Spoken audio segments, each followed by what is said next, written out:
What a deal! This cute 3 bedrooms, 2 baths, 2-car garage Gulf Access home is one of the lowest priced Gulf Access homes in Cape Coral.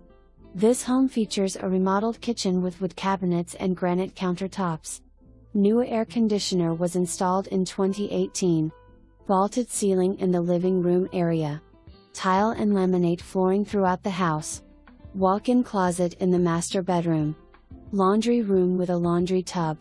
There is a large lanai for you to enjoy our beautiful Florida weather. Room for a pool in the backyard.